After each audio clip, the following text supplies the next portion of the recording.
Have you ever wondered how and why the United States government is so corrupt?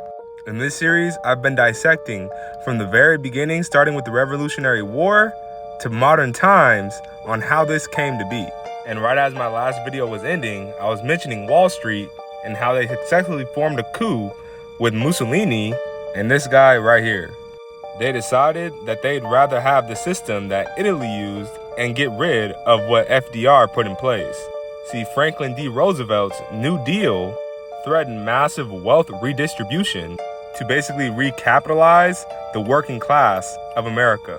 And the Wall Street tycoons recruited General Butler, and they wanted him to lead to overthrow the US government and install what we would call the Secretary of General Affairs, who would basically make them answer to Wall Street and not the people. That would basically shut down everything that they had going on and also shut down all labor unions. But see, General Butler, very loyal to his country. See, he pretended to go along, but then he exposed the whole scheme to Congress. But Congress has been undertaken, and they were in the pockets of the Wall Street tycoons, and they refused to act. And when FDR found out about it, yeah, he was on it. He demanded the arrest of all the plotters and all the people that was in the coup.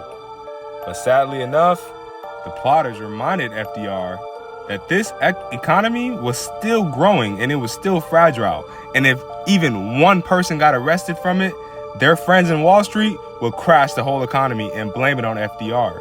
And FDR was unable to act until the start of World War II.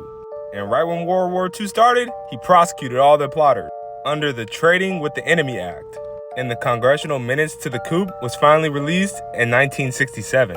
And it actually became the inspiration to the movie 7 Days in May. But the true financial villains was erased from the script.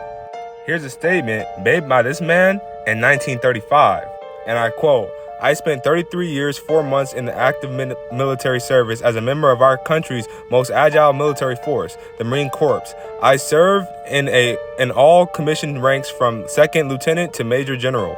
During that period, I spent more of my time being with high-class musclemen for big businesses of Wall Street and for the bankers. In short, I was a racketeer, a gangster for capitalism. I suspected that I was just a part of the racket at the time. Now I am sure of it. Like all members of the military profession, I never had an original thought until I left the service. My mental faculties remained in a suspension animation while I obeyed the orders of the higher-ups. This is typical with anybody in military services."